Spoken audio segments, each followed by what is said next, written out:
Dr. Ojwang, Perjury. The purported evidence of Celestino Pio and Arnold Oginga sworn in their respective affidavits was not only inadmissible, but are also unacceptable. So any person who swears falsely or makes a false affirmation or declaration before any person authorized to administer an oath or a declaration upon a matter of public concerns, and at such circumstances that the false swearing in or declaration of committed in a judicial proceeding would have amounted to perjury, is guilty of a misdemeanor. So what does that mean, in legal terms, misdemeanor? Is he liable to, criminal offense perhaps? Yeah, absolutely. It's a lower level, but yes, criminal. And rightly so, because one, we administer justice through oaths and through affidavit. Number two, a lawyer is an officer of the court. And therefore, this is not an ordinary person. This is somebody who court should generally believe because they are an officer of the court. So imagine if the Ruto side did not have lawyers and there were laymen and they were able to dupe the court with falsified documents, which can happen. And then look at the bigger essence that we go to the temple of justice not for comedy relief, but to seek justice and truth.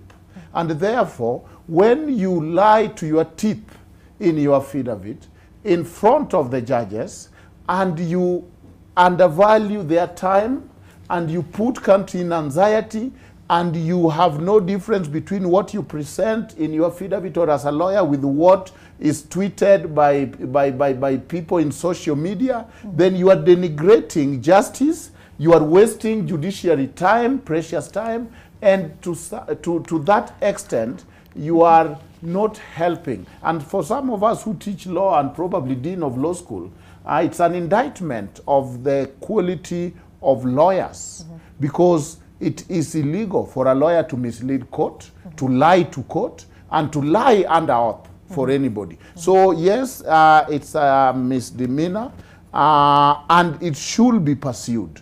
The reason it should be pursued is not just for those two individuals, but a lawyer should not allow themselves to be used by a politician. If a politician come, let them go say those things in the rally, but you should not swear affidavit.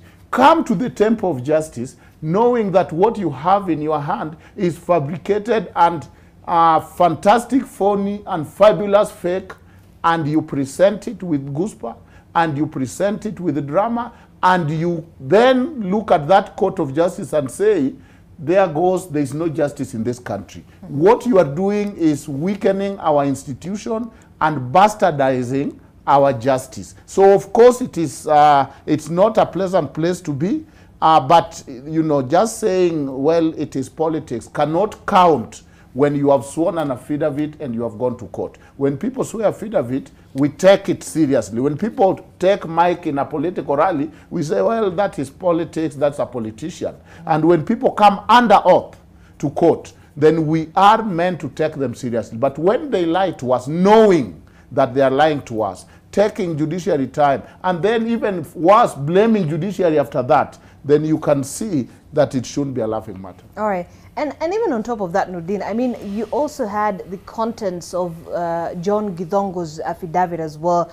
And the judgment said that it also contained perjury and hearsay evidence, then that it was not admissible, saying this amounted to double hearsay.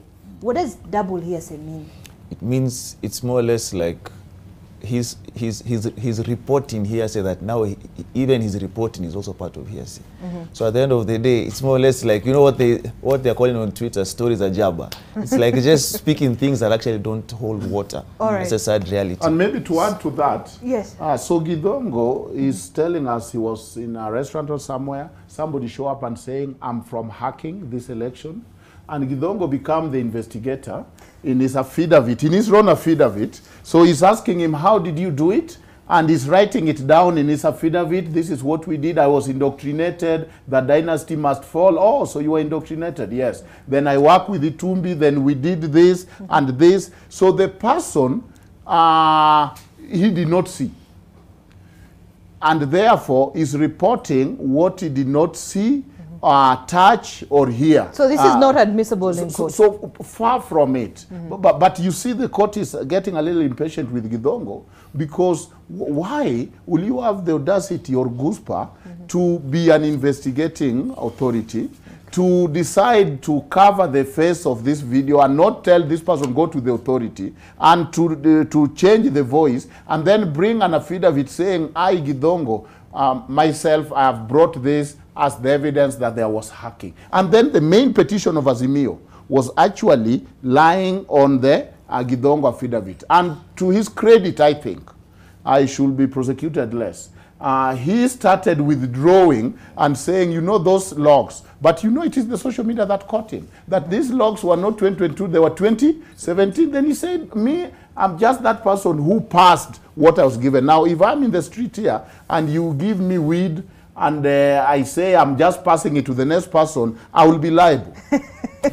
All right.